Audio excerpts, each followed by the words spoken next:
لوگ جمعے کی نماز کے لیے آتے ہیں خطبے کے ٹائم اور فوراً فرض نماز پڑھ کے اور اپنی شاپ پہ چلے جاتے ہیں۔ اس کے اندر شریعت کے دو ایسے احکام ہیں کہ جن کی خلاف ورزی ہو رہی ہے۔ پہلی بات تو یہ ہے کہ قرآن مجید کا بڑا واضح حکم ہے، اذا نودی للصلاۃ من یوم الجمعۃ فاسعوا الی ذکر اللہ وذروا البیع، کہ جب جمعے کی اذان دے دی جائے تو اپنے کاروبار وغیرہ چھوڑ دو اور اللہ کے ذکر کی طرف جلدی کرو، یعنی خطبے کی طرف، نماز کی طرف جلدی کرو۔ تو جب جمعے کی پہلی اذان ہوتی ہے، دوسری نہیں، پہلی اذان ہوتی ہے، تو اس کے بعد سے کوئی بھی دنیاوی مصروفیت جاری رکھنا یہ گناہ ہوتا ہے۔ لہذا اس وقت حکم یہ ہے کہ اب یہ جمعے کی تیاری اور جمعے کے لیے جانا شروع کریں۔ اب جو لوگ اذان اول ہوئی اور اس کے بعد بھی اپنے کام کاج میں لگے رہے، اور اب جیسے ہی اذان ثانی، دوسری اذان شروع ہوئی تو اب ٹھگا ٹھگ جناب بند کیا اور نکلنا شروع ہو گئے، تو یہ جو اس سے پہلے کا جتنا عمل تھا یہ سارے کا سارا گناہ تھا۔ یہ پورا وقت جمعے کا جو ہے وہ انہوں نے گناہ میں گزارا، کہ حکم شرعی قرآن کی آیت تھی وَذَرُوا الْبَيْعَ،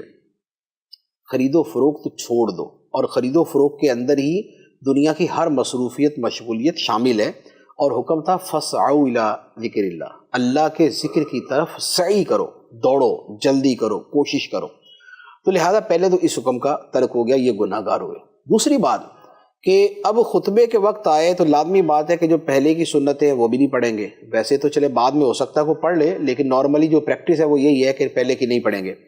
اور فرض پڑھ کے نکل گئے۔ تو اب کیا ہوا کہ پہلے کی 4 رکعتیں سنت موقع ہیں، اور جمعے کے بعد کی 4 رکعتیں وہ بھی سنت موقع ہیں۔ اب یہ 4 4 2 8 سنتیں موقع تھی، یہ دونوں چھوڑ دی۔ اسے اگر ایک آدھ مرتبہ کوئی کرے تو اس نے برا کیا، لیکن اگر بار بار کرے تو گناہ گار ہے، اور وہ بار بار پر بھی بار بار کرے تو یہی گناہ کبیرہ بن جائے گا، کہ صغیرہ جو ہے وہ بار بار کرنے سے کبیرہ بن جاتا ہے۔ تو اب جن کی زندگی بھر کی عادت یہ بنی ہوئی ہو، تو اس کا مطلب یہ ہوا کہ ایک گناہ کبیرہ تو پہلا کیا جمعے سے پہلے، کہ اذان اول کے بعد جو آنا تھا وہ نہیں آئے، اور دوسرے نمبر پہ یہ جو سنت موقدہ کے ترک کے اصرار پر اصرار ہے، یہ انہوں نے مستقل کیا ہوا، یہ دوسرا گناہ ہو گیا۔ تو لہذا یہ بڑا یوں کہہ لے کہ معیوب بھی ہے اور شرعی اعتبار سے ناجائز عمل بھی ہے، تو اس سے بچنا لازم ہے۔